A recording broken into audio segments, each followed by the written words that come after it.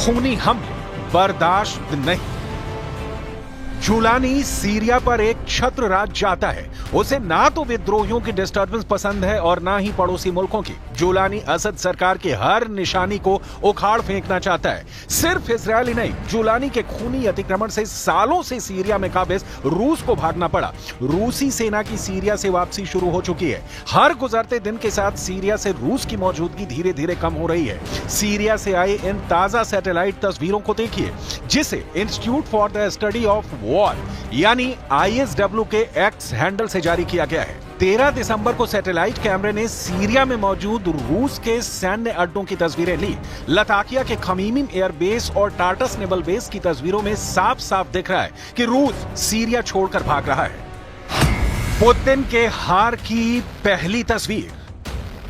इस सैटेलाइट तस्वीर में 2 AN-124 ट्रांसपोर्ट एयरक्राफ्ट दिख रहे हैं। दोनों प्लेन्स के आसपास गाड़ियां मौजूद हैं। कार्गो का सामान लोड किया जा रहा है। विमान उड़ने की तैयारी में है। पुतिन के हार का दूसरा सबूत।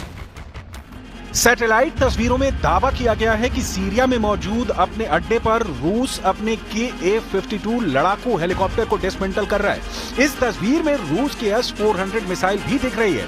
S-400 को भी रूस खमीमिम बेस से दूसरी जगह ले जा रहा है, क्योंकि रूस को पता है कि अगर ये मिसाइलें यहां पर रहीं और हेलीकॉप्टर जुलानी के लड़ाकों के हाथ लग गया तो क्या हो सकता है। रूस के हार का तीसरा सबूत। लताकिया के नजदीक ही रूस का टार्टस बेस मौजूद है, जहां से रूस अपने विरोधियों को आंखें दिखाता था। इसके पीछे टार्टस बेस की भौगोलिक स्थिति है, लेकिन असद सरकार के पतन के साथ ही रूस ने यहां से भी अपने युद्धपोत और पनडुब्बी निकाल लिए। छटपटा रहा है हिजबुल्ला। बिना पानी की मछली देखी है आपने? पहले वो पानी के लिए तड़पती है और फिर आखिरकार दम तोड़ देती है। लेबनान वाले हिजबुल्ला के साथ भी यही हो रहा है।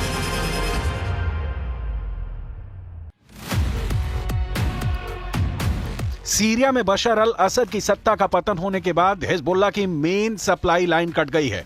रिपोर्ट्स के मुताबिक हिजबुल्ला के पास हथियार नहीं बचे, उसके हथियार गोदाम भी खाली हो चुके हैं। हिजबुल्ला असद का मुख्य समर्थक था और पिछले दशक में उसने हजारों लड़ाके सीरिया में असद के समर्थन में भेजे थे। दशकों तक हिजबुल्ला ईरान से हथियारों के लिए एक माध्यम के रूप में सीरिया पर निर्भर रहा है। Hezbollah chief Naim Qassem Jolani के आगे गिड़गिड़ा रहा है ताकि ईरान से सीरिया के रास्ते आने वाले उसके हथियार की सप्लाई लाइन फिर से शुरू हो जाए।